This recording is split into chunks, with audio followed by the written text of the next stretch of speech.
Ya.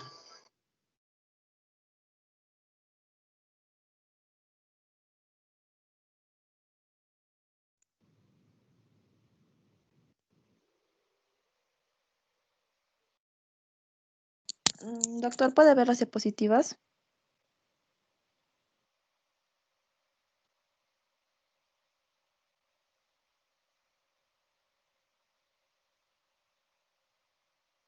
Sí, ok. ¿Empezamos? Sí, doctor. Ya, muy bien chicos, ¿cómo están? Buenas tardes. Vamos a tratar el tema ahora de lo que son lesiones benignas en mama. Ya, es una patología muy diversa, frecuente en nuestra sociedad, sobre todo porque influye mucho la raza, pero que tratada a tiempo y manejada adecuadamente evitamos que llegue a cosas mayores. La siguiente, por favor. Estás grabando, ¿verdad? ¿Sí? Sí, doctor, sí estoy grabando. Ya, ya. Vuelve a ponerla. Ya, listo. Entonces vamos a repasar algo de la embriología de la mama, ¿no? Bueno, ya son cosas que ustedes ya las deben haber hecho en sus comienzos de los estudios, ¿no? Generalmente ya sabemos que por embriología en la sexta semana es donde se inicia a partir de la yema primaria sólida del epidermis, ¿no? A lo largo del ectodermo, que es de donde prácticamente va a partir la formación de las yemas primarias, ¿no? Que originarán después lo que son las mamas. Para esto, obviamente, ya empieza el influjo hormonal a través de estrógenos, hormona de crecimiento, prolactina, tirosina, que ya se determina por la predisposición del embrión, en este caso embrión aún, que de caracteres femeninos. ¿Sigue? Bueno, solo son figuras de cómo se hace la distribución a través de las yemas. Sigue. Ahora, recordarles algo de anatomía, ¿no? Ya sabemos que las mamas tienen una forma de eminencia hemisférica o en algunos cónica, que se ubica en la fascia superficial, ¿no? Delante dice la fascia pectoral. Generalmente se encuentra entre la segunda y la sexta o séptima costilla, desde el borde externo, midiéndolas desde el borde externo al esternón. Contiene tejido glandular, más o menos es un aproximado de 15 a 20 lóbulos que se disponen radialmente, que pueden darse inclusive el origen desde el pezón, ¿no? Se dice que a partir de ahí es una distribución radial de los lóbulos mamarios. Obviamente también tienen contenido de tejido conectivo, ¿no? Determinante que es acá el estroma, ¿no? Que constituye son como bandas fibrosas que ayudan a que la mama esté bien fijada a la fascia, ¿no? Es como el soporte de la mama a la fascia que está por encima del músculo, ¿no? También contiene las glándulas alveolares, son como racimos de uva dentro de los lóbulos que tienen conductos que formarán luego los conductos galactóforos. La siguiente. Bueno, eso es un corte sagital y longitudinal de las mamas, ¿no? Donde pueden ver los diferentes la mama con una gran cantidad de grasa, ¿no? Que también impera en esta zona. La siguiente.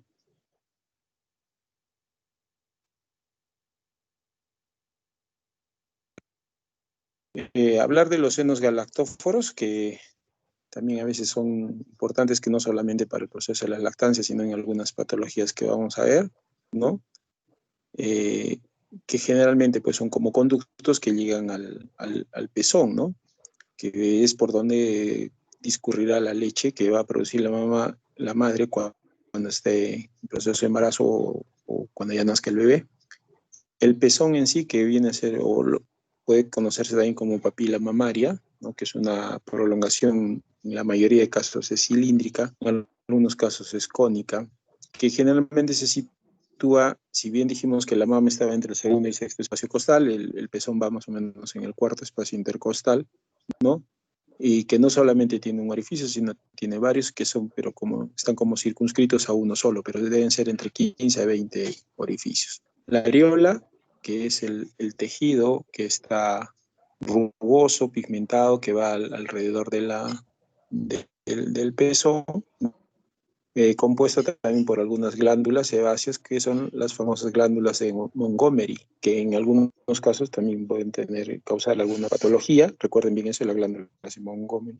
Y la irrigación de la mama, que obviamente pues viene de una rama de la arteria mamaria, perdón, una rama mamaria de la arteria axilar, ¿no? Pero que también entra en juego lo que son las afluentes, que es la de las arterias intercostales y de la arteria mamaria interna, ¿no? Que son las que entran también para la irrigación en sí de toda la mama. La siguiente. Bueno, la siguiente es entonces de los cortes a nivel desde las fascias, ¿no? También tiene un componente de venas, ¿no? Que es de un círculo venoso que generalmente y preferentemente se sitúa alrededor del pezón, ¿no? Que son venas gruesas, ¿no? Que van a conducir sangre por toda la mama, ¿no? Hasta la vena axilar y la mamaria interna, que son los desembocantes, digamos, de estas arterias. Obviamente entra en juego también el sistema linfático, tan importante a veces para determinar las diseminaciones de procesos neoproliferativos, ¿no? Mencionando la presencia de los plexos de los espacios intercostales y que también se asocia a la pared de los conductos galactóforos. Preferentemente se habla siempre del plexo subareolar, ¿no? Que son los linfáticos más anchos, más grandes, digamos, y que van por debajo del pezón y que generalmente desembocan desde el borde inferior de la mama y que llegan hacia la zona axilar. Por eso es que hay que considerar que de esa zona es donde generalmente se orientan y proyectan las patologías malignas, ¿no? Y si hablamos de la inervación de la mama, entonces tenemos que básicamente son a través de los nervios torácicos, ¿no? Con ramas anteriores y posteriores, son como fluentes nada más. La siguiente, por favor. Sigue. Estos son fotitos que ya... Entonces, obviamente, si el tema no es ahora sea de mama, pero siempre hay que mencionarlo, ¿no? Porque es el que más llama la atención. Casi las tumoraciones benignas de mama son tantas que no les daríamos importancia, pero ustedes siempre deben tener cosas claras acerca sea de mama, ¿no? A nivel internacional, por ejemplo, a nivel digamos, en Estados Unidos, en zonas de alto desarrollo, se dice inclusive que el CA de mama solamente lo supera el cáncer de piel, o sea, uno de los que va a la cabeza de las presentaciones de cáncer de mama. Se presenta un promedio de casi 21 por cada 10.000 mujeres, ¿no? Es la segunda causa de muerte. Generalmente se da entre los 35 y los 59 años de edad, inclusive pasando o sobrepasando, en este caso, los cánceres gástricos, ¿no? La preponderancia es de que se den mujeres mayores de 30 años, ¿no? Y si son mayores de 40 años, también sigue marcando la preponderancia, quizás tenga mucho que ver este influjo hormonal o los desencadenantes que se determinan a esta edad. Bueno, hay unas estadísticas a nivel de Centroamérica más altas inclusive que Norteamérica, como es en Costa Rica, ¿no? Que dicen que inclusive llegan al 12 o 13% de las defunciones pues, en general, ¿no? Entonces, en patologías cancerosas en la mujer. La siguiente. Entonces, ¿cómo hacer la valoración clínica, ¿no? ¿Qué estamos obligados nosotros a hacer? Un examen de mamas adecuado, rutinario y bien hecho. Promover en nuestras pacientes, en nuestras mujeres, que se hagan un correcto autoexamen de mamas. Acá viene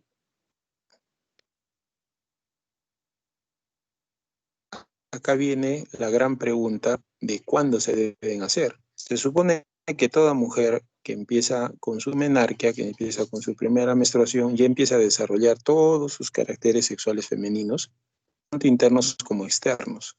Entonces deberíamos acostumbrar a que desde niñas empiecen a hacer su autoevaluación, autoexamen de mamas, para que detectemos a tiempo problemas que en el futuro les pueden traer inconvenientes a las mismas mujeres, ¿no? Los exámenes complementarios ahora están ayudando mucho, sí es cierto, ¿no? Una ecografía de mama y las mamografías tienen indicaciones precisas, pero sí ayudan para la valoración exacta de qué tipo de patología tenemos. La siguiente.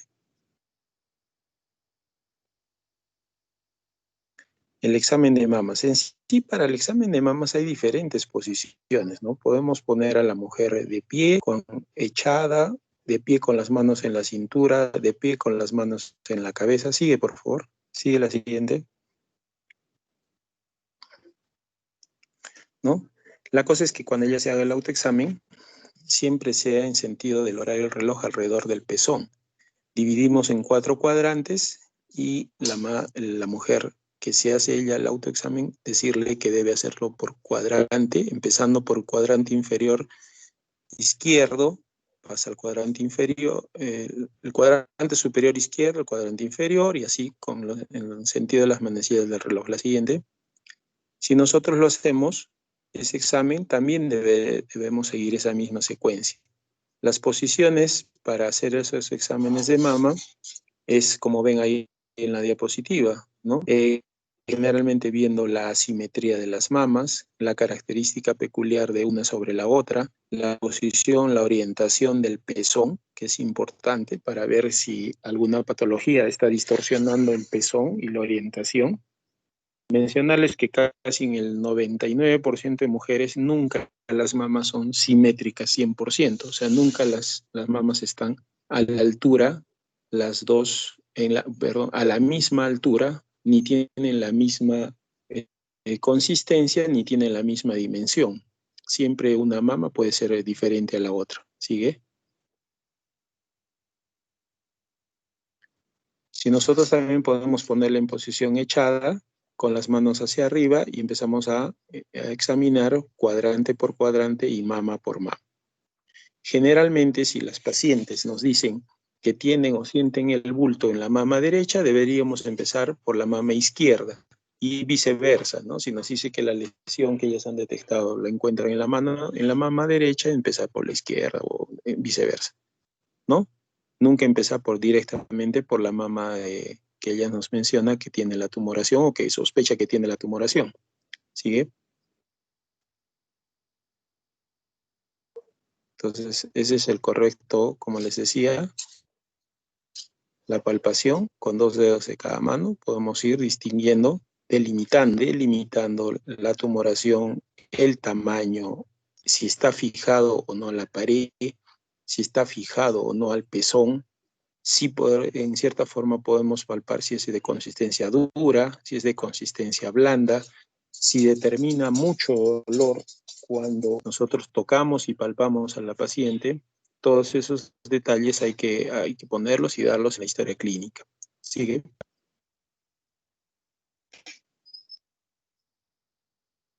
Es otra forma y otra posición. No olvidar que siempre que examinamos mama, también estamos obligados a hacer un examen de la región axilar. Por la proliferación ganglionar, y hemos dicho que la cadena linfática ya desemboca mucho en el plexo braquial, entonces nosotros estamos obligados siempre a encontrar o de repente detectar la posibilidad de ganglios centinelas, ver en la axila la ubicación, la consistencia, el dolor y alguna característica externa que tenga a nivel de la piel. Siguiente.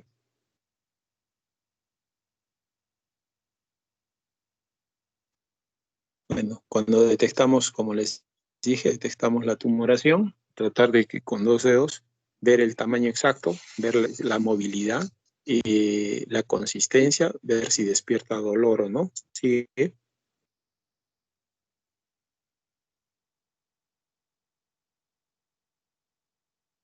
El otro clic, creo. Listo. Sigue. Todos esos son tipos y maniobras de cómo debemos estudiar las mamas, ¿no? Y es así que encontramos ¿Qué pasaste, Anita? Anterior, a ver. Eco. Entonces, ver las características a veces en los pezones, ¿no? Ustedes ahí se dan cuenta. De repente al apretar, si es una madre lactante, obviamente si vamos a apretar va a salir leche. Pero en algunos casos se cambia la coloración del pezón, cambia la consistencia del pezón. En algunos casos se eliminará pus y lo que más llama la atención y jala para sospechar un proceso neoproliferativo es que elimine sangre por el pezón. Eso sí nos debe llamar la atención, eh, bueno, a veces ingrata, ¿no? Sigue.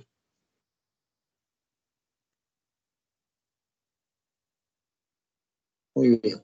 Entonces, ahora sí vamos a hacer un repaso de las lesiones benignas de mama, ¿no?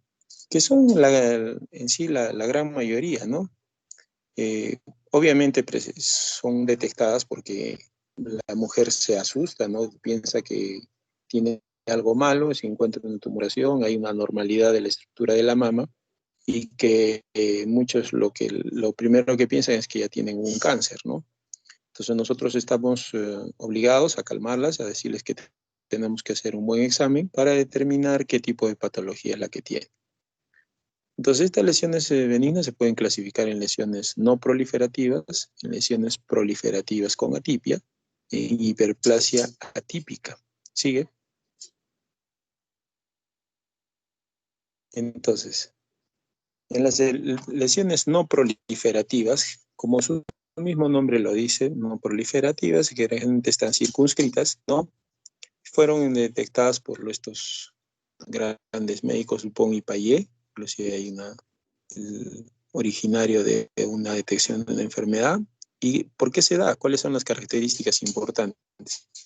Son cambios papilares apocrinos con calcificaciones epiteliales, hiperplasia de tipo usual y lesión, y lo más característico son lesiones quísticas, ¿no?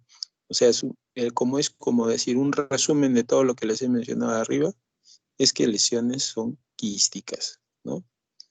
El riesgo de que este tipo de lesiones se desarrollen en un cáncer no está mandado por el tamaño ni siquiera de la tumoración, salvo que la paciente pueda tener una predisposición genética o un factor hereditario que pueda estar coadyuvando. Hay lesiones quísticas en mama que son muy grandes y no necesariamente terminan en cáncer, como que puede haber lesiones quísticas muy pequeñitas que también sí pueden determinar un cáncer, ¿no? Depende mucho de los protoncogenes y el factor hereditario que tengan las mujeres.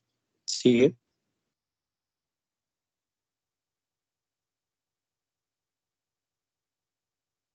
Bueno, esas es generalmente las lesiones proliferativas, lo que vamos a encontrar, ¿no? Si ven la imagen de abajo, es una lesión quística, son como bolsas de agua, sigue. Y son las más detectables, ¿no? Entonces, las que son las primeras en palparse muchas mujeres. Y ahora tenemos las lesiones proliferativas sin atipia, ¿no? Que son la hiperplasia moderada, un papiloma intraductal, que es lo que es lo más frecuente, ¿no? Los papilomas intraductales son los que más encontramos ahí. Obviamente estos son determinados por biopsias y por estudios anatomopatológicos. Sigue.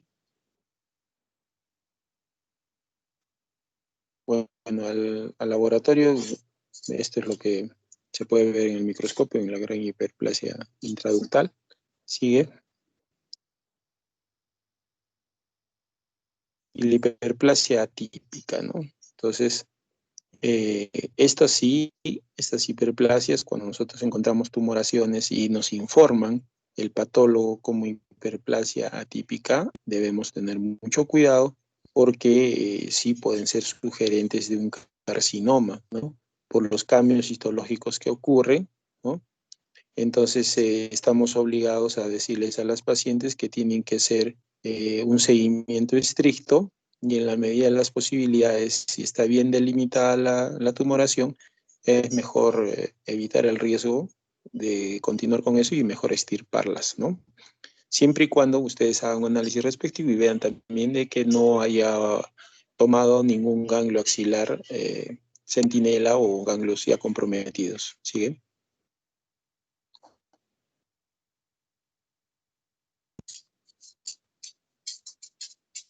Bueno, esos son la hiperplasia total atípica, ¿no? Como el desorden celular que ya se empieza a presentar, ¿no? Con una gran hinchazón del núcleo, como ven ahí, el citoplasma en las células, ¿no? Dile, dale, sigue. Y vamos a ver otro tipo de lesiones benignas, ¿no? Y este es uno de los más famosos y que la mayoría la mayoría de los patólogos lo informan, ¿no? Porque sí, pues efectivamente son los que más frecuentemente encontramos en nuestras mujeres que examinamos, ¿no? El fibroadenoma, que generalmente hasta le ponemos no solo el nombre, sino el nombre y el apellido, ¿no? Que es el fibroadenoma benigno, porque ya por estadísticas sacamos que es benigno, porque en su gran porcentaje son pues así. Entonces ya le ponemos el nombre y el apellido, le decimos el fibroadenoma benigno de mama, ¿no? Generalmente, ¿qué características tiene? Son esféricos, en algunos casos son ovoides, son bien delimitados, ¿no? La cápsula que tienen es bien delimitada, ¿no? En algunos y pocos casos, felizmente, son multiovulados, o sea, se presentan así como mórulas, ¿no? Son raros, generalmente son bien delimitados, son ovoides en su gran mayoría, ¿no? Y que si nosotros le hacemos un cortecito, lo estirpamos, lo característico es que tienen un color gris blanquecino, ¿no? Eh, eh, la consistencia básicamente es mucoide, ¿no? Gelatinosa.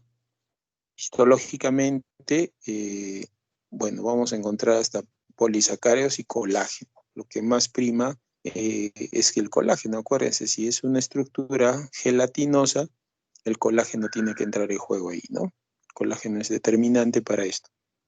Se dice que es por una ampliación también de los conductos galactóforos en algunos sitios más dilatados de lo normal. Por eso es que el embarazo y la lactancia son factores predisponentes para la formación de fibroadenomas posteriores, ¿no? Sigue.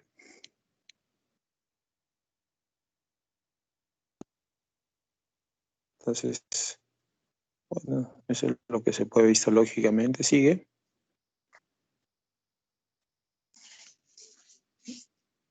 Entonces, de lo anterior, ¿no? Dale nomás, creo. Ya está bien. De lo anterior, ¿no? Los fibroadenomas benignos de mama son, ya, lo que me interesa que ustedes sepan son esféricos u ovoides, bien delimitados, ¿no? Contenido a base de colágeno, por ende son gelatinosos, y el color gris, un poco gris. Eso es, que sepan ustedes el fibroadenomas, o cómo es el fibroadenoma, suficiente con eso. Los amartomas son otro tipo de patología y lesión benigna, ¿no? Que son conocidos también como los fibroadenolipomas, que no son muy frecuentes, pero sí existen, ¿no? Lo característico de los amartomas es que son muy móviles, o sea, uno los palpa y como que están viajando alrededor de la mama, ¿no? Tienen una consistencia de tejido fibroglandular, ¿no? Que obviamente están rodeadas de tejido conectivo a su vez, y lo cual es la gran diferencia eh, con los fibroadenomas, ¿no? Que dijimos que estos tienen tejido conectivo, ¿no? El otro era de aspecto gelatinoso. Sigue.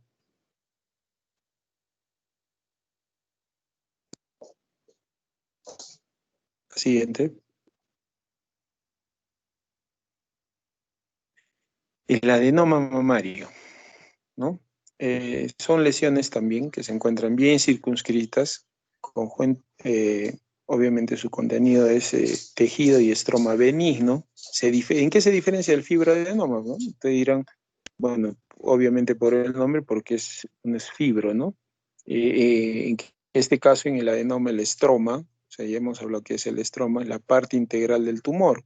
Entonces, generalmente se da el aspecto de nódulos, ¿no? De nódulos blandos, ¿no? Que despiertan muy poco dolor y que si nosotros hacemos un corte o una extracción, lo que vamos a encontrar es una gran hiperplasia que se forma a nivel de los tejidos circunscritos al adenoma, ¿no? Eh, y, y obviamente como es un adenoma, ¿no? Tiene una gran actividad secretora, ¿no?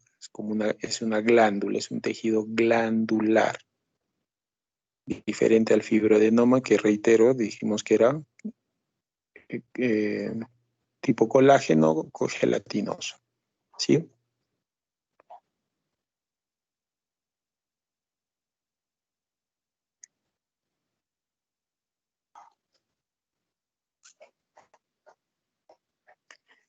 El adenoma Nipple, lo menciono, pues, no es muy frecuente, pero más lo conocen como papilomatosis, ¿no?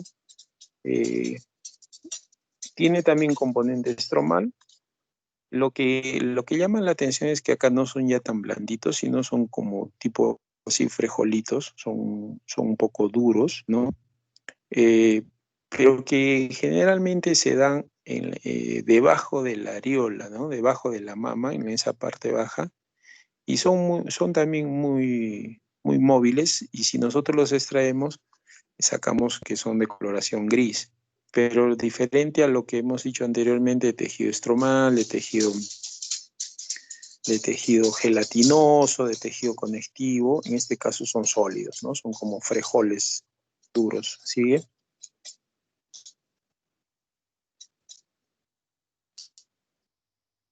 El papiloma intraductal, que les dije, ¿no? Que en la gran mayoría son múltiples, es muy raro que sean solitarios, ¿no?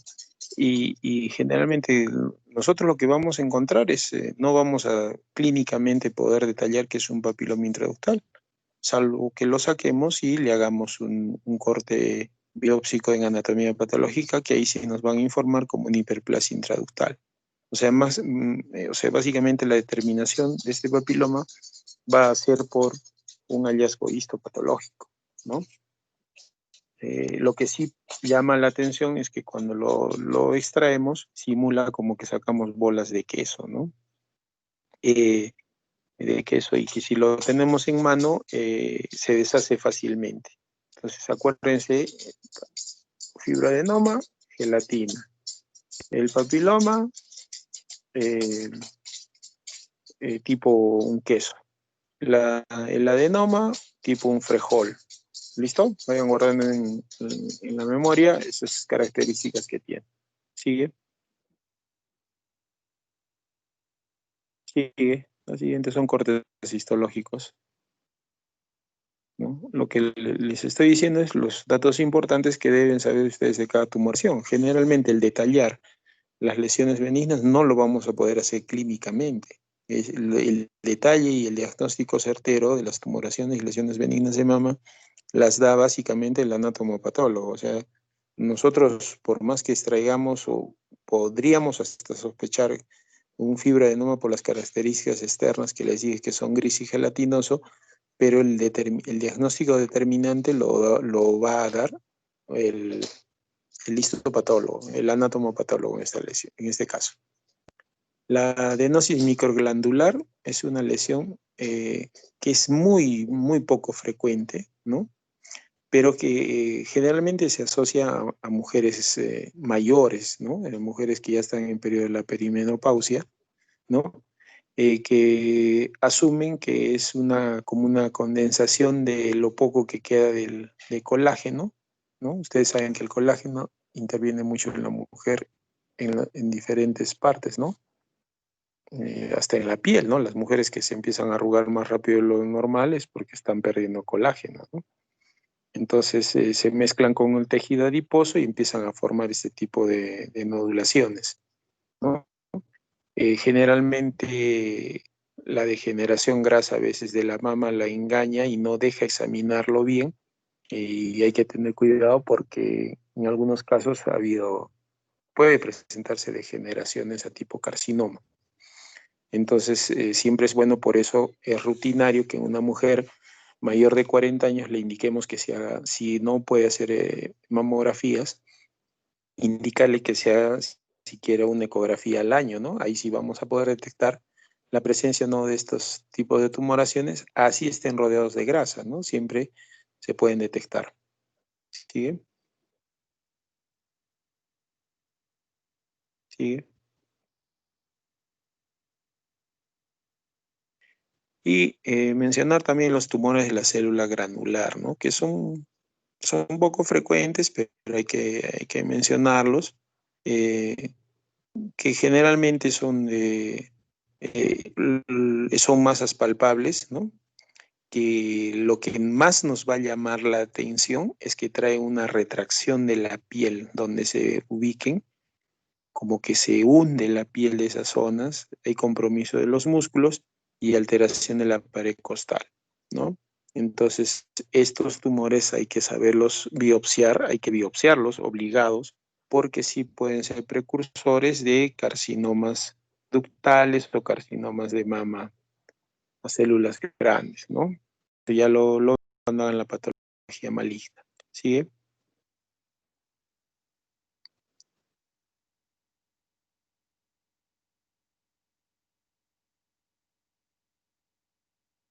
La fibromatosis, ¿no?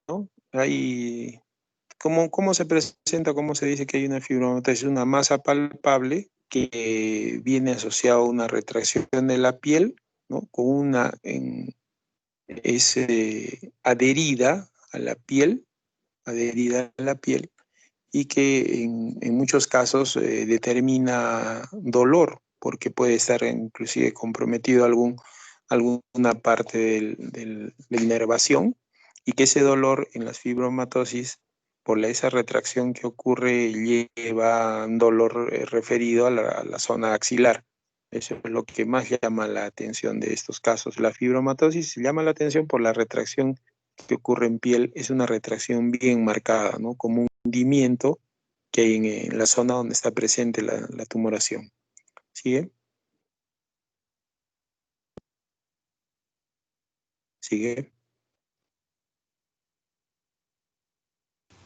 Ahora, hay, ot- hay otro tipo de tumoraciones que les llamamos misceláneas, ¿no? Porque a veces las mujeres se asustan, pero no son a considerar en gran forma. Por ejemplo, los lipomas, ¿no? Son bolitas de grasa, lesiones vasculares benignas como los hemangiomas, angiomatosis, hemangiomas venosos, ¿no?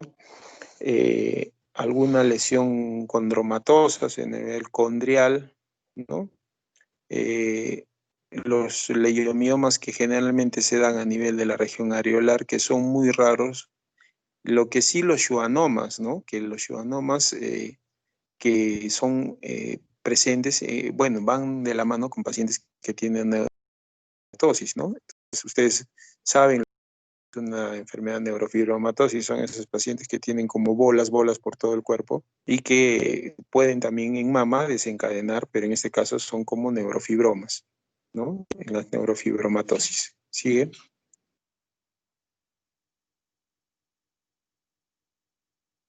Ya, ya tumores más raros son los adenomioepiteliomas, ¿no?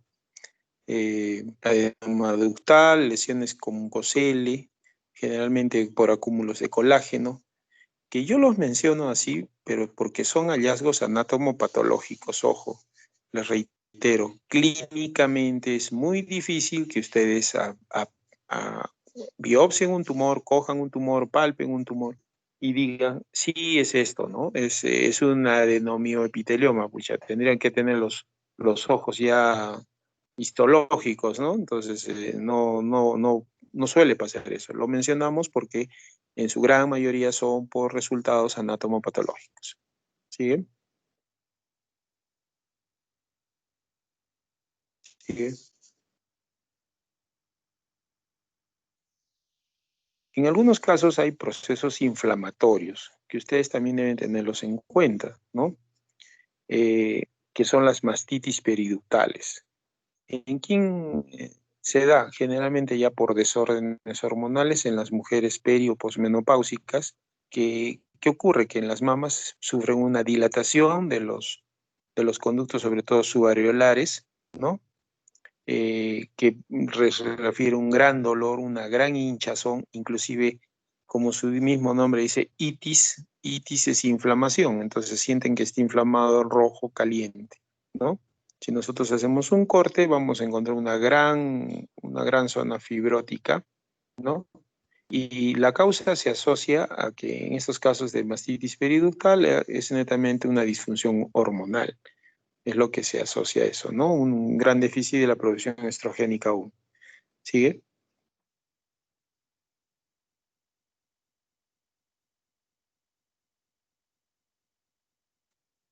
Ahora, está de moda también, ¿no? El tipo de inflamaciones o reacciones a cuerpo extraño, ¿no? Aquellas que se hacen un aumento del busto, se colocan siliconas y todo eso, entonces puede haber una gran alteración a nivel tisular, ¿no? Con reacciones inflamatorias debidas, ¿no? Entonces, por eso es que nosotros encontramos, la paciente viene porque refiere que tiene una tumoración grande y dolorosa y es joven, entonces no está de más hacer una pregunta si ella ha sido sujeta o se ha puesto algún implante que podría estar determinando ese tipo de lesión. Siguiente. En algunos casos, sí, por radioterapia, digamos que no necesariamente por ser una tumoración en mama, la radioterapia puede ocasionar algún daño en las mamas, ¿no? A veces por radioterapias, digamos, en tiroides, en melanomas, en algunas zonas cercanas o expuestas a la mama, lo que van a presentar es una necrosis grasa en mama y que va a simular la presencia de tumoraciones, ¿no? Por una inflamación de esas células y que, bueno, son debidos pues a la radioterapia, ¿no? No necesariamente porque sea una patología originaria de mama. Entonces, también hay que mencionar eso, ¿no? Que, bueno, si estamos frente a una paciente que está recibiendo radioterapia y presenta tumoraciones en mama, podemos achacarle a la radioterapia ese origen. ¿Sí?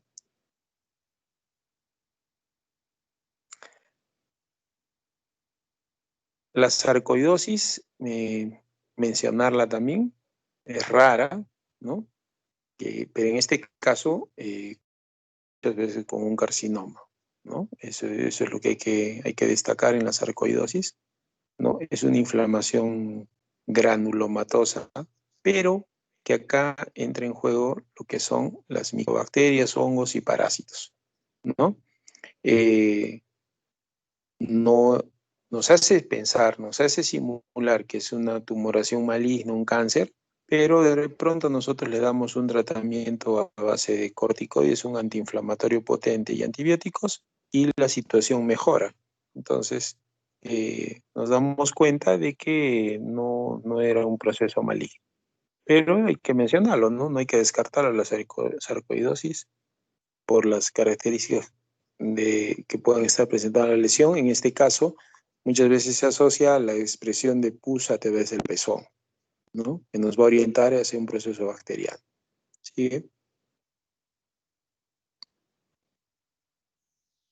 En casos de mujeres con diabetes, también es bueno destacar y mencionar que pueden desarrollar algunas masas palpables, ¿no? Como tipo fibrosis, ¿no?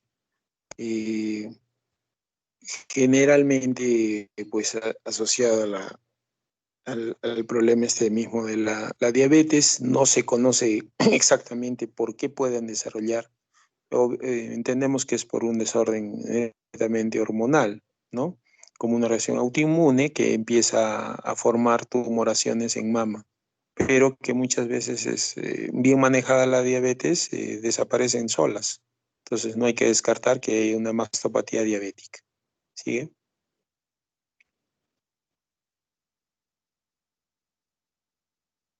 Y bueno, esto sí lo vamos a pasar rápido, una fístula mamaria, ¿no? Que puede ser debida a muchos factores, ¿no?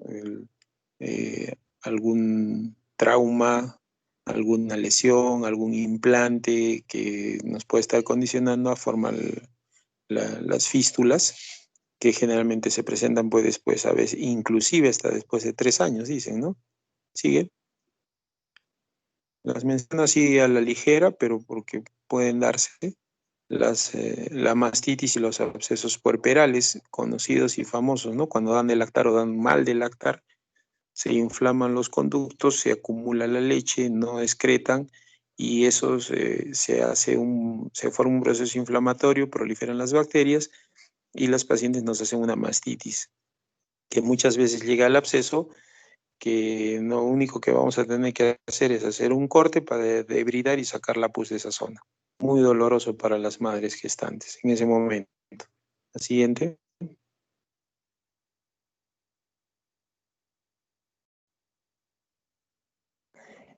Y mencionar que ya deben haber escuchado también, a veces por procesos infecciosos, como hay una gran, ustedes se han dado cuenta que la mama es muy irrigada, tiene un sistema linfático muy grande, entonces los microorganismos pueden viajar y localizarse ahí.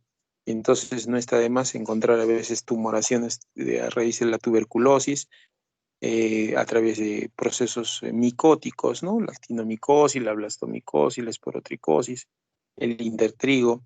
De todos estos, el más común es en los nódulos tuberculosos, ¿no? Que se encuentra en mama, que muchas veces, y les reitero una nueva oportunidad de que son hallazgos histopatológicos. La mujer piensa que tiene un cáncer, le extraemos el nódulo y es un nódulo tuberculoso. Se le da tratamiento antituberculoso y desaparece la tumoración y todo queda aliviado en esa zona de la mama. Sí es frecuente también que se presente este tipo de lesiones en tuberculosis. ¿Sigue? Bueno, mencionar siempre, ¿no? Los hematomas, los traumas por haber, pueden ser por golpes, ¿no? Accidentes, caídas en sí, que nos obligan en algunos casos a hacer una debridación del hematoma por el que la paciente siente el alivio respectivo con un drenaje respectivo, ¿no? Eh, si no lo hacemos, empieza, inclusive si en mama, como es una zona, reitero, bien irrigada, una zona ganglionar importante, muchas veces si no debridamos, si no corregimos eso, podemos entrar en fases de disfunción plaquetaria, ¿no? Alteraciones en los sistemas de la coagulación. ¿Sigue? Bueno, esos son fotitos y a veces los hematomas y traumas generalmente cuando se dan en accidentes de tránsito, ¿no? Que las mujeres se golpean la zona del pecho. ¿Sigue? O en caídas o golpes, ¿no? La de enfermedad de Mondor es muy rara, no sé, hay que mencionarla, pero más generalmente va por una inflamación y enrojecimiento de la zona por una tromboflebitis, ¿no? Se hincha la mama, se simula como que hubiese sido golpeada, eridematosa, ¿no? Pero es básicamente enfermedad de Mondor igual tromboflebitis. ¿Sigue? ¿No? Ven cómo se sitúa generalmente por pegada a la zona axilar, la coloración respectiva que ven ahí. Sigue.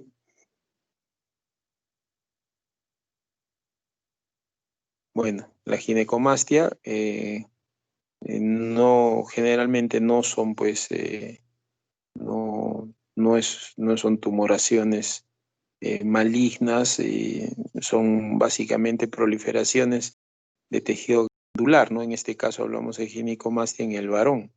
Entonces, en el varón también podríamos hablar de tumoraciones en mama, ¿no? Generalmente, pues, produce alteraciones físicas, emocionales.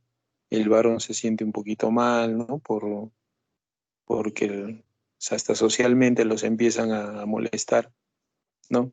Pero no está de más descartar que sea un problema glandular netamente y si esa tumoración empieza a presentar características de las que hemos mencionado, con cambio de coloración, con una fijación y un poco retráctil y dolorosa, mejor biopsiarlo para descartar que sea un proceso maligno. Siguiente. Sigue. Creo que ahí acabamos. Sigue dos más. Sigue. Listo. Muy bien, chicos. Entonces, les he dado cosas puntuales de los fibroadenomas, de los adenomas, ¿no? Eso es lo que más quería resaltarles. Los métodos diagnósticos auxiliares básicamente ahora son las ecografías, las mamografías y en la gran mayoría de los casos es importante y trascendental hacer una buena biopsia. Una buena biopsia que en muchos casos que está para usar la famosa aguja Trucut, ¿no? Que es para no ser tan invasivos, que nos servirá para captar un poco de tejido, llevarlo al anatomopatólogo, que nos informe de qué se trata. Si es una lesión benigna, muchas veces la podemos manejar con vitaminas. En este caso, la vitamina E entra en juego en todo lo que son fibroadenomas, por ejemplo. Hay una gran resorción y se consigue una disminución de los fibroadenomas con vitamina E, con vitamina B6 combinada, ¿no? Los controles periódicos que deben hacerse en mama cada año, ante la sospecha y presencia de tumoraciones cada 6 meses. Mujeres de 40 años recomendarles una mamografía, controles ecográficos y promover siempre en la mujer el autoexamen de mamas, ¿no? Desde que son niñas, desde que empiezan a menstruar, siempre hay que enseñarles de cómo deben evaluarse las mamas. Muy bien. Eso es lo que nos hemos ocupado los 45 minutos justos. En sí he tratado de resumir un poco porque lesiones benignas de mama hay un montón, pero creo que las más importantes son las que les he mencionado. Espero que les sea útil, guarden la exposición y bien, eso es todo. Gracias, doctor. Ya, Luisa. Entonces, ¿tenemos otra clase más con ustedes? Sí, doctor, me parece que la próxima semana, pero tendría que confirmarle todavía. Me avisas, por favor, por el WhatsApp el tema y para preparar y coordinar toda la clase. ¿Ok? Sí, doctor, gracias. Listo, chicos. Un gusto. Cuídense. A Gracias, usted, doctor. doctor, hasta luego. Gracias, Hasta doctor. luego. Gracias, doctor. Hasta luego, chicos. Gracias.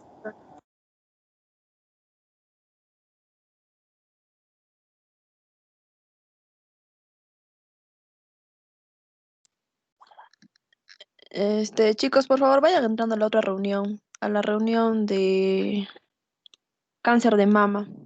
Ahí va a entrar el doctor, a las 3:30 todavía. La asistencia ya la tomé, por cierto, no se preocupen por la nueva reunión. Más bien los que no hayan podido estar ya me avisan para poder justificarlos.